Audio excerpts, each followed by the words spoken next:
భయం లేదు కాబట్టి భయం లేదు కాబట్టి సో ఇందాక మనం చూస్తే ఫస్ట్ టైంలో మనం చేసేటప్పుడు 10 మంది చేసి తప్పు చెప్పారు. రెండోసారి చేసినప్పుడు మనం శ్రద్ధ పెట్టాం కాబట్టి ఇద్దరే తప్పు చెప్పారు. అది కూడా అవుట్ ఆఫ్ క్యూరియాసిటీ తొందరగా చెప్పాలని తాపత్రయం కొద్దీ పొరపాటు జరిగింది. ఇదే పొరపాటు మనం ఎగ్జామ్లో చేస్తే ఏం జరుగుతుంది? ఓకే, మార్క్స్ తక్కువైపోతాయి. అయితే సింపుల్ థింగ్స్ నాన్న.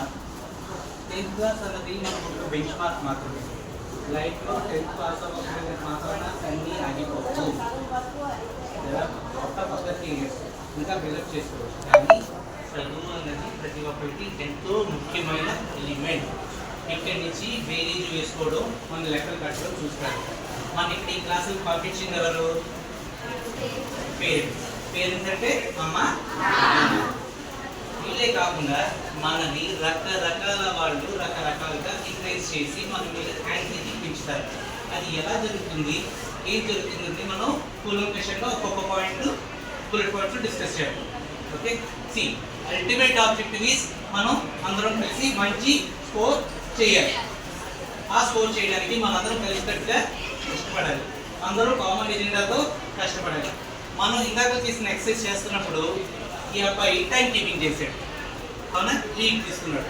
ఈ అమ్మాయి మనం అడిగినప్పుడు చేసినట్టు భయం లేదు, టాక్ చేస్తాను ఉంది. ఈ కాన్ఫిడెన్స్ అందరికీ రావాలి. అందరికీ బాగా వస్తేనే కదా మనం బాగా చేయగలం. అసలు మీ 10th క్లాస్ టెస్ట్ పేపర్స్ ఎంతమంది చూసారు? రఫ్గా మీరు ఎవరు చూడలేదు టెస్ట్ పేపర్స్? తెలియదు ఎగ్జామ్ ఎలా వస్తుంది ఏంటి తెలియదా? షార్ట్ క్వశ్చన్స్, బిట్స్ ఇవన్నీ తెలుసా మీకు? క్లాస్లో చెప్తున్నారా? మాట్లాడండి. Yes sir.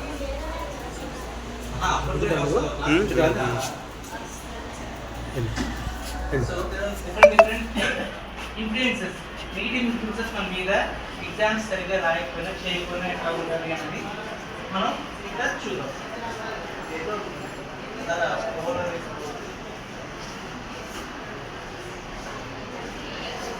actually every year as exams in the ends and results are about to announce, a heavy silence takes over the Indian household. మన భారతీయ సంతతిలో ఉండేది ఏంటంటే ఎగ్జామ్ సీజన్లో అందరిలో నెమ్మదిగా తెలియని సైలెన్స్ ఉంటుంది. భయం, టీవీ చూడాలంటే భయం, మొబైల్ చూడాలంటే భయం, మార్కులు రాకపోతే భయం, రకరకాల భయం. మీ అందరిలో ఉంటుందా? ఓకే. అలాగే ఆ మూడు ఎంత టెన్షన్ ఉంటుందంటే ఎక్స్పెక్టేషన్స్ ఏమో హైగా ఉంటాయి. మీ అమ్మాయికి అలా వచ్చిందట కదా, మా అబ్బాయికి ఎలా వచ్చిందట కదా, మేము ఆ ట్యూషన్ పంపిస్తున్నాం, మేము ఈ ట్యూషన్ పంపిస్తున్నాం, మీ అబ్బాయికి మ్యాథ్స్ రాదంట కదా, ఇవన్నీ డిస్కషన్స్ వస్తాయా? అడుగుతుంటారా? ఏదో జాబ్ చెప్తుంటారా? దాని మీద కోపం వస్తుంటుందా? అమ్మని చెప్తామా? ఫ్యాషన్ చెడు వేసుకోమని వేసుకోలేదు కానీ దానిలో మార్పు మాత్రం తెచ్చేసుకోవాలంట. నాకు 42 వచ్చి కానీ 35 కూడా వచ్చింది. నాకే ఎక్కువ వచ్చి 42 ఎక్కువ. Okay right. ఇంత ఇంటెన్స్ ప్రెషర్లో మీకు చాలా టెన్షన్ ఉంటుంది, మీకు తెలియదు ప్రెషర్ ఉంటుంది. ఆ ప్రెషర్ని దాటుకు వెళ్ళడానికి నాకు తెలిసిన కొన్ని సలహాలు, సూచనలు నేను తెలుసుకొని చెప్తాను. ఎందుకంటే నేను కూడా ఇంతకుముందు 10th క్లాస్ రాశాను. ఓకే సార్ రాశాను. ఓకే, సో జనరల్గా ఫస్ట్ మనం ఏం డిస్కస్ చేద్దాం అంటే మన వైపు ఏ రకాల నెగిటివ్ ఫోర్సెస్ మన ఇన్ఫ్లుయెన్స్ చూపిస్తాయని మనం డిస్కస్ చేద్దాం. టెక్నికల్గా సొసైటీ ప్రెషర్, ఎక్స్పెక్టేషన్. సొసైటీ అంటే మన చుట్టూ ఉండేవాడు అండ్ ప్రెషర్ అండ్ కంపారిజన్. ఇంకేదో ఉన్నాను నన్ను ఇవ్వడం వచ్చి తమిళ వచ్చి ఫెయిల్ ప్రెషర్ అంటే వాళ్ళు కూడా మా అబ్బాయి చదువుతున్నాను అనుకోండి, నా కొద్దిగా అబ్బాయి కన్నా మా అబ్బాయి తక్కువ మార్కులు వచ్చాయి. సో ఇది ఒక కంపారిజన్. ఈ కైండ్ ఆఫ్ స్ట్రెస్ మన అందరి మీద ఉంటుంది. ఉంటుందా ఉండదా? ఇంట్లో కూడా అడుగుతారా? థర్డ్ వన్ ఎవరు చదువుతారు?